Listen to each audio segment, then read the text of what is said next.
A very good morning. This is Dr. Shailja Chatterji. I'm working as a consultant oral and maxillofacial pathologist and microbiologist at my center at a place called Saharanpur, Uttar Pradesh, and also working as professor and head of oral pathology at Yamuna Institute of Dental Sciences and Research in Nanagar, which is a teaching institute. Now, today I'll be giving some updates in oral microbiology. What about the evolution of oral microbiology? Antony von Leeuwenhoek was the first individual who reported bacteria isolated from his own oral cavity samples in the late 16th century. And further separation of entities of these microbiological aspects were done after culture media were discovered by Robert Koch and his associates. And the term microbiome was first originally coined by Joshua Lederberg, who was a Nobel Prize laureate who described ecological community of symbiotic commensal and pathogenic microorganisms. So how does we acquire microbiome? So microbiome for a person is something which is personalized to him, like his own personality. So what all contribute to these acquisition of a personalized microbiome? We have environmental factors coming into picture. We have the immunological system, which plays a big picture. And of course, we have the genetic factors, which allows the personal microbiome to come into existence into an individual. So this is one particular picture that shows how vertical transmission of oral microbiome can occur when a child is in a fetus form. So in the first diagram, we can see some microorganisms which are adherent to the oral mucosa. And gradually, because of the loosening of the desmosomal junctions due to hormones which are secreted during pregnancy, these bacteria will penetrate into the oral mucosa, reach at the lamina propria level and into the vascular tissues within the oral mucosa. And once they reach into the bloodstream, they get transferred to the placenta and into the fetus, where they get entrapped within the placental tissues. Therein, the fetal antigen presenting cells, they will acquire these microbiome which has come from the mother, and they will get seated to the fetal peripheral lymphoid organs. There, the Treg cells or the regulatory T lymphocytes will recognize these cells as the safe entities, and they'll be living in the fetus for as long as the child lives. So coming to normal microflora, the diversity of the indigenous microflora is mainly governed by a variety of factors that already explained in the previous slide. And the changes in the microecology will directly influence this particular constitution of microbiology as when a person gets exposed to factors such as antibiotics, vaccines, or if there is habit of smoking either in active or passive form. A very recent example is the gradual disappearance of Helicobacter pylori from among the humans that has been reported nowadays, and it could be of some concern or might not be of any concern as and well the human microbiome is concerned. Now, this normal oral microflora mainly comprises of microbes which will adhere to surfaces, for example, gingiva and teeth, as these will resist the removal by means of any method such as mastication, swallowing, or spitting, whereas the non-adherent ones, they're removed by mechanical flushing of the oral cavity as in normal functioning. So epithelial debris, the nutrients, water, and the optimal temperature as well as the pH, it assists the proper colonization of these microbiome within the oral cavity existing as suitable oral biofilms. One must remember at the time of the birth, oral cavity is completely microbe-free and will get colonized with only within birth from external environmental exposure. And initially, this microbial community will comprise of aerobes as well as obligate anaerobes such as Streptococcus, Actinomyces, Veillonella, Neisseria, and few of the yeast forms. And after the teeth erupt, anaerobic forms such as Prevotella, Fusobacterium will start dominating as the anaerobic environment gets created between the gingiva and the teeth crevices. The Streptococcus species very important ones are the Streptococcus mutans as well as parasanguines. They colonize on enamel and gingival surfaces and within saliva during this time. Oral health is completely dependent upon the presence of healthy biofilm, and there are less chances survival of any microbe which is normal to the oral cavity in an environment which has turned pathological, as they will lose homeostatic mechanisms that will result in the onset of oral diseases which have a base in the alterations in the normal oral microflora.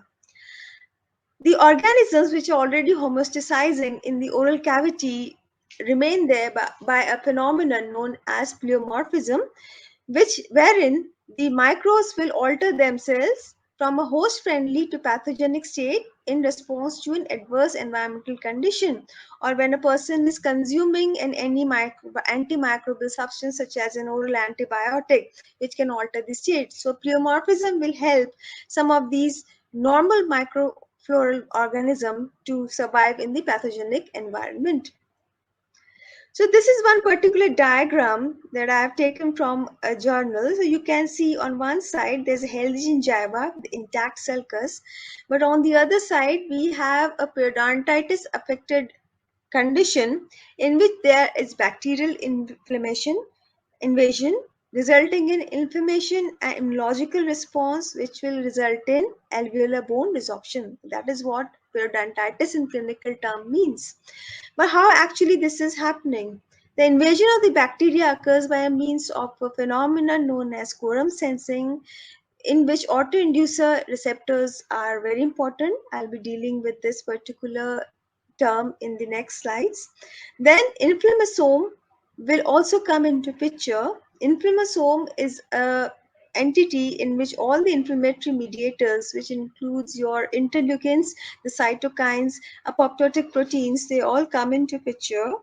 And we have the resorption of the alveolar bone, which is mediated by the SOST or SOST gene, wherein sclerostin protein is secreted, which will cause reduction in differentiation of osteoblasts, upregulation of rankle, or osteoclastic activation as a result of the upgradation of this particular molecule.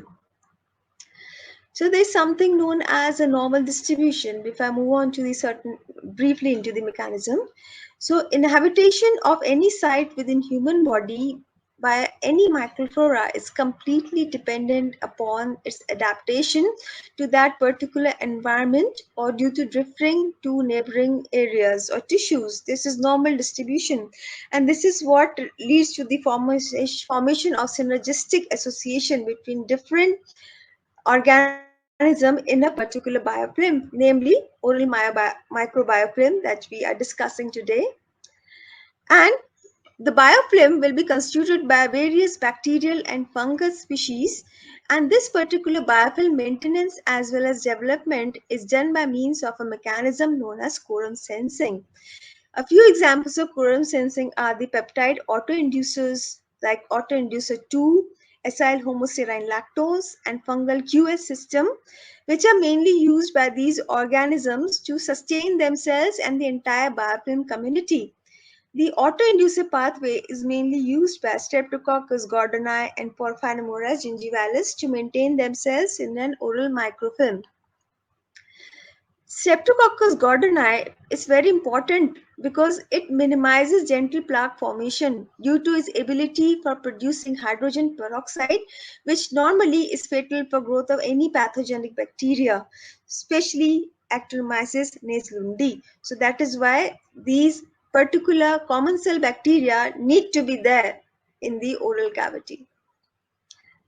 Then there are bacteria like Fusobacterium nucleatum who work with Streptococcus cristatus, where this particular organism will help in colonizing the Streptococcus cristatus over the epithelial cells, but that is not a pathology over here. That has to be there to ward off buildup of the pathogenic organisms within the oral cavity whenever there is any compromise in the oral environmental conditions. Now, this is one particular diagram which highlights or summarizes the main constituents of oral microflora. In the center, we have the 100%, which will be there in a full-blown oral microflora, like Actinomyces, or we have Capnocytophaga, Prevotella, Cyanobacterium, Rhodia. These are very important ones, and these have to be there in any biofilm. As they move outwards, the numbers will start to reduce. They don't remain so much of common cells. As you can see in the outermost phyla, we have anaerobic organism like Lactobacillus or Shuttleworthia, or the recently discovered Scardovia vixi, which are responsible for progression of caries and periodontal issues in the oral cavity. Now, so far we have just discussed mostly the bacterial pathogens and maybe few of the fungi, but there are some non-bacterial pathogens which are also found in the oral cavity. For example, the phages. Now, phages can be identified from salivary and dental plaque samples like the Corynebacterium phage, Lactococcus phage, Pseudomonas phage, which belong to various families like Cephobiridae, Meoviridae, and Podoviridae. And there's some viruses also, which we know will cause some oral pathological conditions, for example, herpes simplex and human papilloma virus, which are also found to be resident either as a latent or as a pathogenic entity within the oral cavity. Now, a recent advance in understanding of how the genetic information is transferred from one particular community to another microbial community in a biofilm is a means of a factor known as the horizontal gene transfer, and it has been majorly studied in the Streptococcus genus.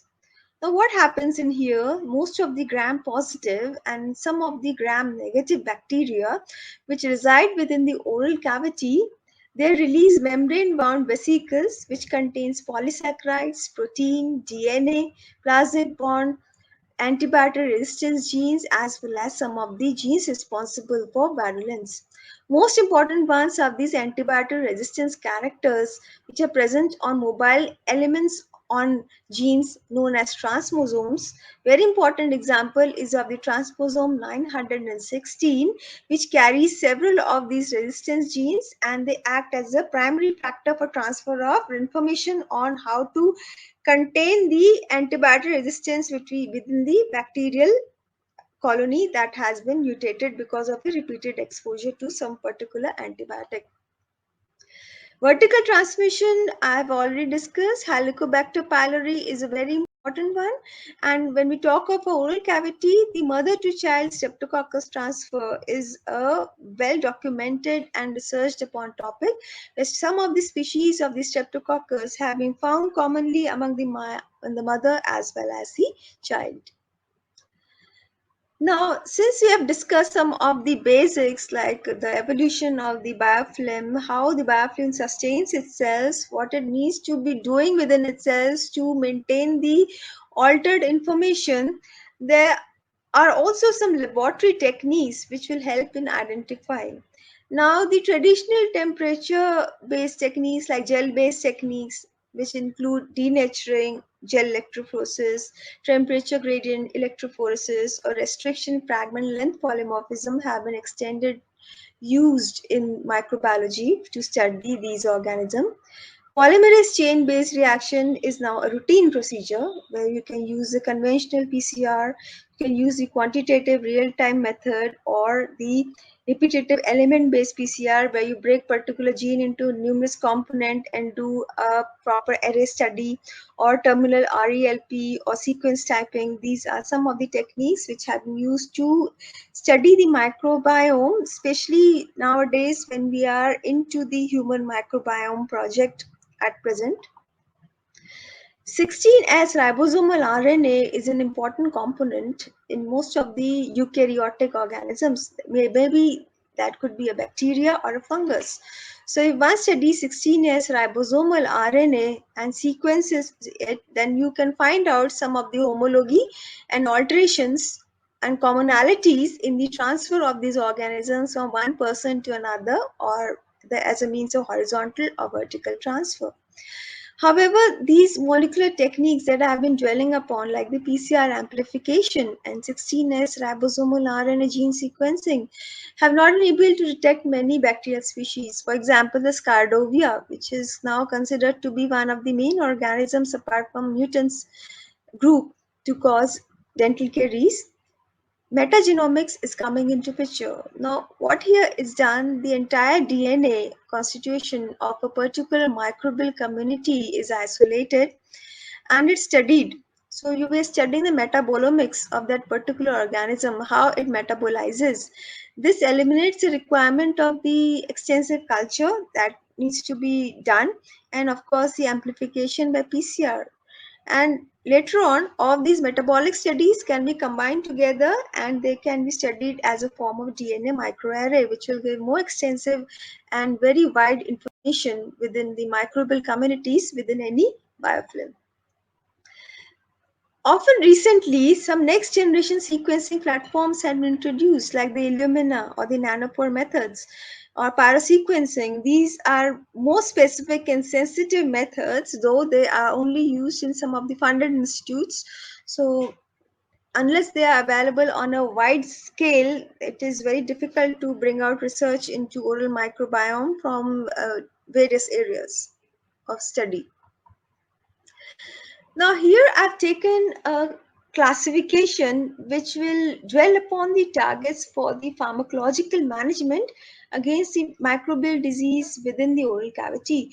So what I had shown in the previous picture periodontitis, there are four mechanisms: quorum sensing, quorum quenching, inflammasome, and sclerostin. So the pharmaceutical target for quorum sensing is the Lux's encoder autoinducer 2.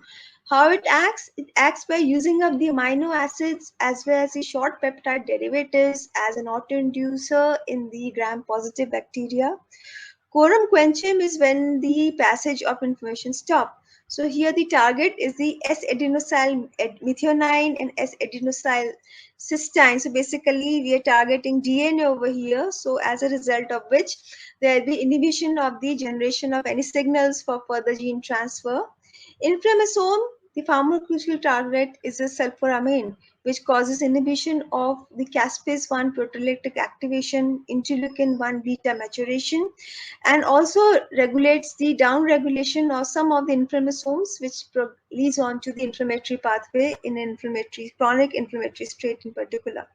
Then we have the bone-resorbing sclerostin antibody, which will inhibit the sclerostin action. Example is a monoclonal antibody, which has been tried out in experimental studies, romosozumab, which has been shown to stop alveolar bone resorption in periodontal diseases very effectively, though it has not been advocated for population as yet.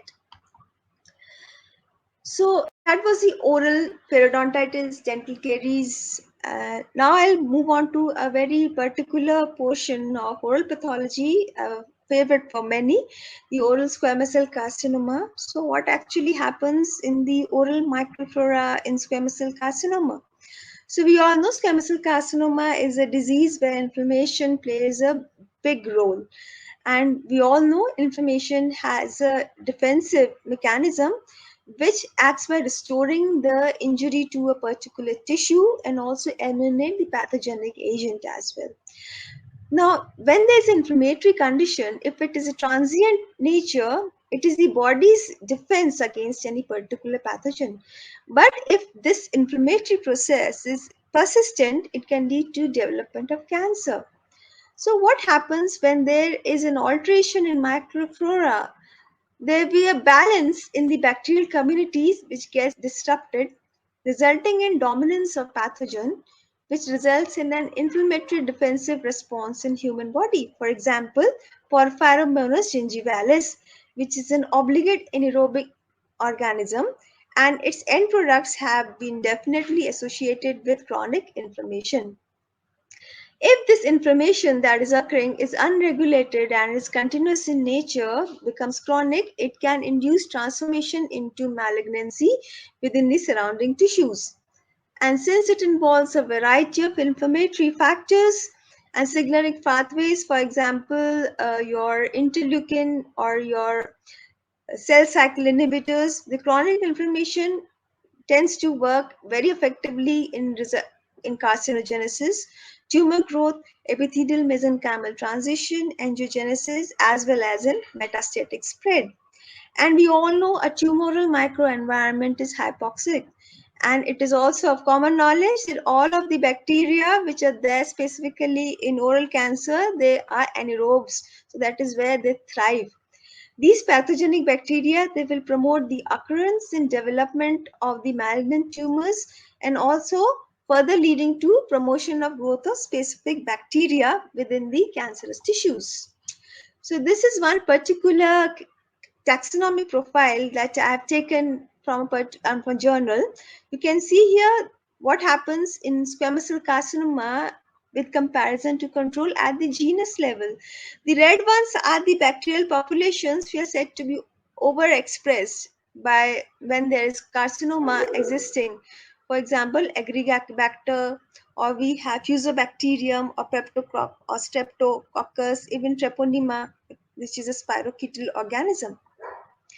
This is another diagram which is showing taxonomic profile at species level. Here the numbers have increased because here mainly the metabolomics has been studied. So you can see when you study metabolomics, you can discover more number of changes, the more number of alterations that can occur in any particular microbial community when it lives in a pathogenic environment or niche.